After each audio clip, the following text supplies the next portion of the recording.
Good evening friends, स्वागत है आपका आपके अपने YouTube channel global computer education में। मैं वीडियोस डाल नहीं पा रहा था रेगुलर, लेकिन अब प्रयास करूंगा कि आप सभी को रेगुलर वीडियोस प्रोवाइड की जाएं। तो आज का टॉपिक क्या है, बहुत देर न करते हुए हम अपने सीधे टॉपिक पर आते हैं, क्योंकि ग्लोबल कंप्यूटर ज़्यादा बात न करते हुए काम करता है। तो आज का टॉपिक है CPU क्या है।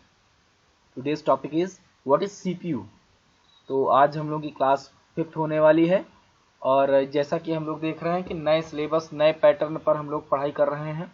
स्टडी मटेरियल लेने के लिए आप सभी को हमारे व्हाट्सएप नंबर 9565463212 पर आप मैसेज कर सकते हैं और आपको PDF नोट्स प्रोवाइड कर दी जाएगी व्हाट्सएप के माध्यम से। तो चलिए देर न करते हुए स्टार्ट करते हैं वीडियो को। लास्ट वीडियो में पढ़ा था स्कैनर के बारे में, तो आज नया टॉपिक है CPU पढ़ाने के पहले मैं कुछ इंपॉर्टेंट पॉइंट्स के बारे में बताना चाहता हूं, जो कि बहुत ही इंपॉर्टेंट है। सबसे पहला पॉइंट आता है कि हम लोग कंप्यूटर तो पढ़ लेते हैं, पूरा सिलेबस पढ़ लेते हैं, लेकिन हमको ये नहीं पता होता है कि डेटा क्या है, इंफॉर्मेशन क्या है, डेटाबेस क्या है, रिकॉर्ड क्या है, आइकन क्या है। तो ये जो छोटी छोटी चीज़ें होती हैं, इनको भी जानना जरूरी है। तो सबसे पहले आज बहुत देर न करते हुए हम लोग स्टार्ट करेंगे बेसिक टर्म के बारे में। उसके बाद हम लोग CPU के बारे में भी पढ़ेंगे। तो मैं यहाँ पर स्टार्ट करने वाला हूँ सम इम्पॉर्टेंट कंप्यूटर टर्म। तो फर्स्ट है डेटा। What is data? अगर आपसे कोई पूछे कि डेटा क्या है, तो डेटा तो आप जानते हैं, डेटा आपने नाम भी सुना है आपने। तो सबसे पहले first of all you have to know that what is data. ये आपको बहुत इंपॉर्टेंट है कि डेटा क्या है, डेटाबेस क्या है, इंफॉर्मेशन क्या है, जानना जरूरी है। चलिए तो स्टार्ट करते हैं। Data is the collection of information including text, audio, video, numbers and media, all which can be organized in database. Means data को हम यह भी कह सकते हैं raw facts and figure like number, character, symbol or other types of media which do not convey any type of meaning, that called data. Okay, means data जो होता है हमारा कलेक्शन होता है टेक्स्ट का, ऑडियो का, वीडियो का, number का, मीडिया का, जिसे हम डेटाबेस में ऑर्गेनाइज करते हैं, उसे हम डेटा कहते हैं। अगर इसको अदर वर्ड्स में कहा जाए तो ये कहेंगे रॉ फैक्ट्स एंड फिगर। ऐसे हमारे text, number, audio, video, symbols जो एक मीनिंगफुल रिजल्ट प्रोवाइड नहीं करते, उन्हें हम डेटा कहते हैं। क्या कहते हैं? डेटा। ओके, तो क्लियर हो गया होगा। नेक्स्ट है डेटाबेस। अभी यहाँ पर बात आई थी organised, which can be organised in database. Okay, तो यहाँ पर एक नया टर्म निकल कर आ गया, डेटाबेस। तो अब इस पर काम कर लेते हैं। इसको देखते हैं डेटाबेस क्या है। A database is a large computerised collection of structured data. Means जो डेटाबेस होता है वो एक कंप्यूटराइज्ड कलेक्शन होता है स्ट्रक्चर डेटा का। फॉर एग्जांपल, मैं प्रयास करता हूं बताने का कि डेटा और डेटाबेस में क्या डिफरेंस है। फॉर एग्जांपल, जैसा कि आप देख रहे हैं, जहां पे यहाँ मैं लिखने जा रहा हूं, अभी आपको डेटा और डेटाबेस में अंतर समझ में आ जाएगा। ये देखिए, मैंने ए लिखा है, ए, और यहाँ पे मैंने लिखा है पी, यहाँ पर भी पी लिखा है मैंने, ये ठीक है, एल ई। ओके, तो अब आप यहां पर देख रहे हैं कि अगर इसको सिंगल फॉर्मेट में रखा जाए ए, तो क्या इसका कोई मीनिंगफुल रिजल्ट निकल रहा है? कुछ नहीं निकल रहा है। फॉर एग्जांपल, मैं यहां 9 लिख दूं, 9 लिख दिया, और मैं यहां 0 लिख दूं, तो क्या इसका अलग अलग कोई इसका अर्थ निकल रहा है? कोई अर्थ नहीं निकल रहा है। लेकिन यहां पर आप देख रहे हैं APPLE, लेकिन मैंने अभी कहा कि ये अलग अलग अगर रखे जाएंगे तो इनका कोई अर्थ नहीं होगा। ओके, अगर इन्हें हम एक साथ इनको पढ़ने की कोशिश करेंगे तो ये क्या लिखा हुआ है? एप्पल। मीन्स यहां पर अर्थ निकल आया। मतलब जिन टेक्स्ट का, जिन नंबर्स का, कैरेक्टर्स का कोई भी मीनिंगफुल आउटपुट ना मिले, वो हमारे डेटा होते हैं। लेकिन जिसको पढ़ने पर कोई मीनिंगफुल आउटपुट मिले उसे हम डेटाबेस कहते हैं। आई थिंक आपको समझ में आ गया होगा। तो आगे बढ़ते हैं हम। Information, next thing is information. What is information? Meaningful data जो प्रोसेस्ड और ऑर्गेनाइज्ड होता है, जिसे पढ़कर समझा जा सकता है, उसे इंफॉर्मेशन कहते हैं। ओके, आगे बढ़ते हैं। Instruction, what is instruction? That all commands of computer which tells to computer what to do is called instruction. Means computer में यूज होने वाले वे सभी कमांड्स जो कंप्यूटर को ये बताते हैं कि क्या करना है, उसे हम क्या कहते हैं? इंस्ट्रक्शन कहते हैं। ये बहुत ही छोटी छोटी चीज़ें हैं। हमें लगता है कि मैं ये सोच रहा हूँ कि बहुत से स्टूडेंट्स ऐसे होंगे, सर ये क्या आप पढ़ा रहे हैं, लेकिन माय डियर ये एक बेसिक टर्म है। ये आपको जानना बहुत ही इंपॉर्टेंट है, क्योंकि आप कभी भी किसी इंटरव्यू में आप बैठते हैं, आप किसी कंपटीशन एग्जाम में बैठते हैं, तो अगर आपसे पूछ लिया जाता है तो आप नाम तो सुने होते हो, file, instruction, information, database, data, लेकिन आप इसका एग्जैक्ट आंसर नहीं दे पाते हो। ये प्रॉब्लम कई बार हमने देखा है बच्चों के अंदर। तो इस प्रॉब्लम को दूर करने के लिए एक ही सोल्यूशन मिला मुझे कि मैं अपनी नोट्स में ही इसको प्रोवाइड कर दूं, जिससे कि आपकी इंफॉर्मेशन को इनहेंस किया जा सके। ओके, तो मैं आगे बढ़ता हूं। Next step is file. What is file? इसके बारे में भी आपने सुना होगा, लेकिन इसको अगर कहा जाए आपसे कि इसको डिस्क्राइब कीजिए व्हाट इज फाइल, तो आई थिंक मुझे लगता है बहुत बच्चे नहीं कर पाएंगे। कोई बात नहीं, उसके लिए हम हैं, हम आपकी हेल्प करेंगे। ए फाइल इज एन ऑब्जेक्ट। क्या होता है? फाइल एक ऑब्जेक्ट होता है ऑन ए कंप्यूटर। कंप्यूटर में फाइल एक ऑब्जेक्ट है दैट स्टोर्स डेटा, जो डेटा को स्टोर करता है। डेटा क्या होता है? नंबर, कैरेक्टर, सिंबल, ईटीसी, ये हमारे डेटा होते हैं जो मीनिंगफुल रिजल्ट नहीं देते, उन्हें क्या कहते हैं? डेटा कहते हैं। Okay, data, information, settings or commands used with a computer program. File क्या है? A file is an object. File is an object on a computer that stores data, information, settings, commands used with a computer program. Folder, next term आता है folder। क्या है? A folder is a storage space or container, okay, where many files can be placed into group and organized the computer. Means folder क्या होता है? folder एक storage space होता है। स्टोरेज मीडिया नहीं बोल रहा हूँ, स्टोरेज स्पेस बोल रहा हूँ, बात को समझिएगा, ठीक है। आर ए कंटेनर, यह एक कंटेनर होता है, इसको हम ये कह सकते हैं। Where many files can be placed, where many file can be store, okay, into groups, groups में भी फाइल स्टोर हो सकती हैं जो कि कंप्यूटर में ऑर्गेनाइज की गई हैं। ओके, यहाँ पे एक टर्म और आता है आइकन, लिखा नहीं है, मैं आपको फिर बता देता हूँ। What is icon? तो अगर आपसे पूछा जाए कि आइकन क्या है, तो आप आइकन के बारे में बताएंगे कि icon is an small graphical representation of any installed program और software into the computer memory. क्या बताया मैंने? Icon is an small graphical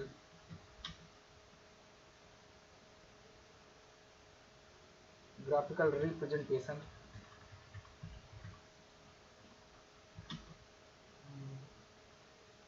of any installed program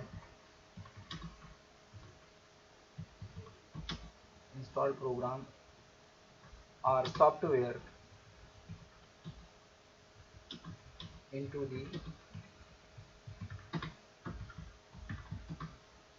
memory, computer memory. तो आप लोगों को एक टर्म और लिखा नहीं था पीडीएफ में, मैं उसको ऐड कर दूंगा, डोंट वरी, आपको पीडीएफ मिलेगी तो उसमें आपको ऐड होकर मिलेगा। Icon, what is icon? तो अब इसको समझ लिया जाए, आइकन क्या है? Icon is an small graphical representation of any installed program और software into the computer memory. Computer की मेमोरी में कोई भी इंस्टॉल्ड सॉफ्टवेयर या प्रोग्राम के स्मॉल ग्राफिकल रिप्रेजेंटेशन को आइकन कहा जाता है, ठीक है। तो इसको बिल्कुल ध्यान से पढ़िएगा, भूलिएगा नहीं, ठीक है। तो आप कहीं पर अगर आपको लगता है कि नहीं सर हमको नहीं समझ में आ रहा, तो आप कमेंट कर सकते हैं, ठीक है। तो आपको ये है कि आप इसको लिख लीजिए, बाकी आपको पीडीएफ नोट्स प्रोवाइड कर दी जाएगी, आप हमारे व्हाट्सएप नंबर पर मैसेज कर देंगे, तुरंत मिल जाएगा आपको, ठीक है। तो ये आपको समझ में आ गया होगा, क्योंकि माय डियर ये बहुत ही बेसिक टर्म होते हैं और कभी भी आपको इंटरव्यूअर या कंपटीशन में कि एग्जाम में कभी कोई पूछ लेता है तो आप बता नहीं पाते हो। वैसे भी आपके साथ अगर कोई कंप्यूटर पढ़ रहा होगा या आपके घर में कोई पढ़ रहा होगा, फैमिली में कोई होगा, अगर आप उससे बताते हो कि मैं ओ लेवल कर रहा हूँ या कर रही हूँ, और वो आपसे अगर क्वेश्चन पूछ लेता है कि tell me what is icon, tell me what is data, tell me what is information, what is database, तो आप वहाँ पर बिल्कुल आप बताइए कि dear icon is an small graphical representation of any installed program और software into the computer memory. Icon से याद आया, मैं इसको ऐसे भी आपको समझा सकता हूँ। आपके फ़ोन में कई सारे आइकन होते हैं, व्हाट्सएप का आइकन होता है, फेसबुक का आइकन होता है, इंस्टाग्राम का आइकन होता है। तो वो जो आइकन होता है, वो जो आइकन है उसको आपने इंस्टॉल कर रखा है, आपने इंस्टॉल किया है ना, तो बिना इंस्टॉल किए हुए वो आइकन कैसे आपके फ़ोन में दिख रहा है भाई? अगर आप कहते हो सर हमारे फ़ोन में गैलरी का भी आइकन दिखता है, तो वो हमारा एक यूटिलिटी सॉफ्टवेयर है जो कि सिस्टम सॉफ्टवेयर के साथ ही इंस्टॉल हो जाता है। ठीक है, तो किसी भी सॉफ्टवेयर का जो हमारा रिप्रेजेंटेटिव होता है उसको हम आइकन कहते हैं। ठीक है, आगे बढ़ता हूँ, बहुत देर नहीं करूँगा। फोल्डर, नेक्स्ट फोल्डर मैं बता चुका हूँ, सॉरी। तो मैं अब सीधे जो आपने थंबनेल में देखा मैं उस पर आ जाता हूँ। सॉरी, मैं यहाँ पे सीपीयू के बारे में बताने जा रहा हूँ। CPU, what is CPU? CPU का पूरा नाम क्या होता है आप सभी जानते हैं, I think central processing unit. Okay, CPU को कंप्यूटर का ब्रेन कहा जाता है। क्या? ब्रेन। ओके, सीपीयू सभी प्रकार के डेटा प्रोसेसिंग ऑपरेशन करता है, सभी प्रकार के डेटा पर ऑपरेशन परफॉर्म करता है। It controls the operation of all parts of the computer. Means CPU क्या करता है? कंप्यूटर के सभी पार्ट्स के ऑपरेशंस को कंट्रोल करता है। Okay, CPU itself has following 3 component. मतलब सीपीयू में हमारे 3 कंपोनेंट पाए जाते हैं। अब वो कौन कौन से? देखिए, सीपीयू के बारे में बहुत ज़्यादा पढ़ना, अब अगर आप कहेंगे सर हमको तो ये तो 4 ही लाइन लिखी हुई हैं, तो ऐसा नहीं है, आप बहुत कुछ सीपीयू के बारे में बता सकते हैं। लेकिन डियर, सीपीयू का पूरा नाम, सीपीयू को कंप्यूटर का ब्रेन कहा जाता है। ठीक है, सीपीयू हमारे सभी प्रकार के डेटा पर ऑपरेशन परफॉर्म करता है। आई थिंक इट्स इनफ, ये जो है पर्याप्त है, इस मतलब ये आपका सफिशियंट मैटर है। ठीक है, तो मैं आगे आता हूँ। तो जो इसमें मैंने अभी बताया कि इसकी 3 पार्ट होते हैं इसके, तो कौन कौन से पार्ट होते हैं मैं यहाँ पर ये बताना चाहूँगा। कंट्रोल यूनिट, पहला कंट्रोल यूनिट, दूसरा अर्थमेटिक लॉजिक यूनिट, तीसरा मेमोरी यूनिट। यहाँ पर देखिए ब्लॉक डायग्राम भी बना हुआ है। तो ये ब्लॉक डायग्राम कुछ लोग के तो समझ में ही नहीं आएगा, तो ऐसा नहीं है, मैं आपको समझाता हूँ। चलिए समझते हैं कंप्यूटर के ब्लॉक डायग्राम को। तो यहाँ पे जो ब्लॉक डायग्राम दे रखा है, तो मैं इसको इरेज कर देता हूँ और आपको समझाने का प्रयास करता हूँ कि ब्लॉक डायग्राम जो बना हुआ है उसको हम कैसे ही यूज कर सकते हैं ब्लॉक डायग्राम को। ठीक है, कोई बात नहीं, ऐसे ही बना है ना, समझ में आएगा, बस थोड़ा वीडियो पे बने रहना है आप। ठीक है, ओके। तो यहाँ पे इसके अंदर भी ब्लॉक बने हुए हैं।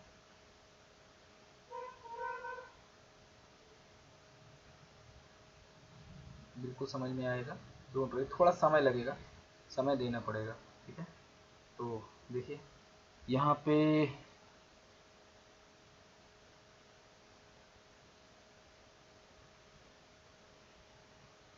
ऐसे ही जी, यहाँ पे मैं लिख देता हूँ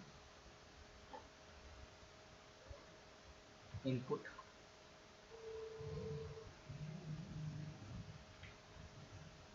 आउटपुट,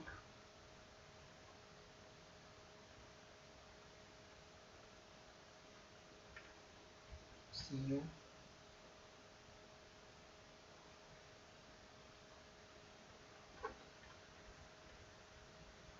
एलयू,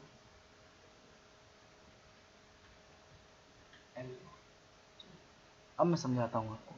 देखिए, जो ये इनपुट का प्रोसेस है, बात को ज़रा समझिएगा। इनपुट का प्रोसेस है, इनपुट आप किससे करते हो? माउस और कीबोर्ड से करते हो। तो जब यूजर इनपुट करेगा, डेटा को इनपुट करेगा, तो जो डेटा हमारा इनपुट होगा वो डेटा हमारा जाएगा कहाँ? ठीक है, इनपुट होगा सबसे पहले कंट्रोल यूनिट में डेटा जाएगा। कहाँ जाएगा? कंट्रोल यूनिट में डेटा जाएगा। और यहाँ से इसको ऐसे भी जोड़ दीजिए क्योंकि ये, सॉरी,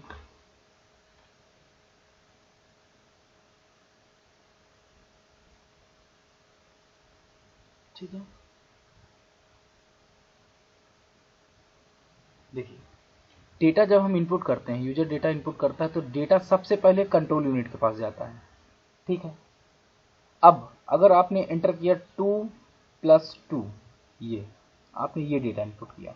तो ये देखिए, अब कंट्रोल यूनिट ये डिसाइड करेगा कि ये डेटा स्टोर होने के लिए आया है कि इस पे अर्थमेटिकल या लॉजिकल ऑपरेशन परफॉर्म करना है। तो ये डेटा कहाँ भेज देगा, ALU के पास भेज देगा। ओके, अब ALU क्या करेगा, इस पे ऑपरेशन परफॉर्म करेगा और ऑपरेशन परफॉर्म करने के बाद इसका आउटपुट क्या दे देगा, 4 आंसर। ठीक है, अभी लेकिन आउटपुट आपके मॉनिटर पर नहीं आएगा, आपके मॉनिटर पर आउटपुट अभी नहीं आएगा। कब आएगा, अब ALU डेटा को MU के पास भेज देगा, मेमोरी यूनिट में। भाई डेटा कहीं स्टोर होगा तभी तो डेटा दिखेगा।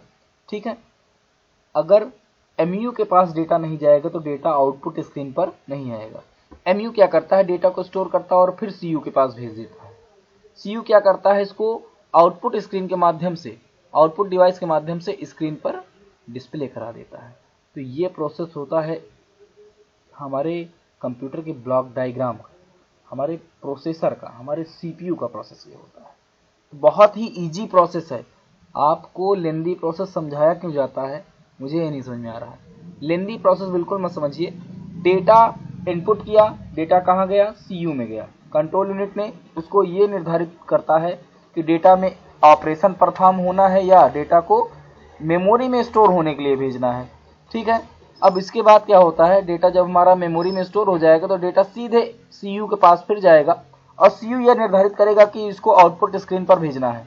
और जैसे ही आउटपुट स्क्रीन पर डेटा जाएगा तो आपके सामने डिस्प्ले हो जाएगा। ओके, चलिए समझ में आ गया होगा आई थिंक। अब मैं आगे बढ़ता हूँ। तो देखिए इसमें इनपुट के अंतर्गत क्या दिया गया है, देखिए मैं इसमें एक बार फिर समझा देता हूँ। डेटा आपने यहाँ से इनपुट किया, इनपुट करने के बाद डेटा कहाँ गया, कंट्रोल यूनिट में। कंट्रोल यूनिट में डेटा गया, कंट्रोल यूनिट ALU को भेजेगा, यहाँ पर ALU को डेटा भेजेगा। ALU यहाँ पे ऑपरेशन परफॉर्म करने के बाद फिर मेमोरी यूनिट में डेटा को भेज देगा। मेमोरी यूनिट क्या करेगा, फिर कंट्रोल यूनिट में डेटा को भेज देगा। स्टोर करने के बाद डिस्प्ले होने के लिए कंट्रोल यूनिट में भेज देगा। कंट्रोल यूनिट क्या करेगा, कंट्रोल यूनिट सीधे आउटपुट स्क्रीन पर डेटा को शो करा देगा। तो बहुत ही सिंपल सा लॉजिक है, इसको बिल्कुल लेंदी मत बनाइए। ठीक है, तो इसके फंक्शनिंग को चलिए समझते हैं, इसकी फंक्शनिंग क्या है। अब CU की फंक्शनिंग क्या है, CU का पूरा नाम कंट्रोल यूनिट होता है। यह CPU का एक महत्वपूर्ण हिस्सा है। क्या है, महत्वपूर्ण हिस्सा है, जो कंप्यूटर में होने वाली सभी प्रक्रिया को नियंत्रित मतलब कंट्रोल करता है। ओके, दूसरे शब्दों में कहें तो कंट्रोल यूनिट CPU का एक हिस्सा है जो कंप्यूटर से जुड़ी हुई सभी डिवाइसेस और उनके कार्यों को नियंत्रित करने का कार्य करता है। मीन्स कंप्यूटर से जुड़ी हुई सभी डिवाइसेस जो होती हैं वो कंट्रोल की जाती हैं किसके द्वारा, CU द्वारा। ओके, आगे बढ़ते हैं। नेक्स्ट है हमारा ALU, arithmetic logic unit. ALU का पूरा नाम अर्थमेटिक लॉजिक यूनिट होता है। यह CPU का एक महत्वपूर्ण हिस्सा है। इसका इस्तेमाल अंकगणितीय और लॉजिक मतलब तार्किक कार्यों को करने के लिए किया जाता है। दूसरे शब्दों में कहें तो ALU CPU का एक हिस्सा है जो कंप्यूटर में अंकगणितीय और तर्क संचालन मतलब लॉजिक ऑपरेशन से संबंधित सभी प्रकार की प्रक्रियाओं को पूरा करता है। ALU एक डिजिटल सर्किट भी है जो कंप्यूटर में अर्थमेटिक और लॉजिक से संबंधित कार्यों को एग्जीक्यूट करता है। यह कंप्यूटर में अंकगणितीय कार्यों को नियंत्रित भी करता है। इसे कंप्यूटर का गणितीय मस्तिष्क मैथमेटिकल ब्रेन, बात को समझिएगा, ALU को कहते हैं, जो कैलकुलेशन करने में मदद करता है। ALU CPU और GPU के अंदर मौजूद होता है। ठीक है, CPU और GPU के अंदर मौजूद होता है। कौन, ALU। Okay, memory unit MU। Memory unit computer का एक हिस्सा है जिसका इस्तेमाल डेटा, इंस्ट्रक्शन, इंफॉर्मेशन को स्टोर करने के लिए किया जाता है। अभी मैंने आपको ऊपर समझाया। ठीक है, स्टोर करने के लिए किया जाता है। मेमोरी यूनिट को प्रिंसिपल मेमोरी, प्राइमरी मेमोरी और इंटरनल मेमोरी के नाम से भी जानते हैं। तो आज के लिए इतना ही। नेक्स्ट टॉपिक हमारा क्या रहेगा, टाइप्स ऑफ कंप्यूटर। तो आज के लिए इतना ही रखते हैं।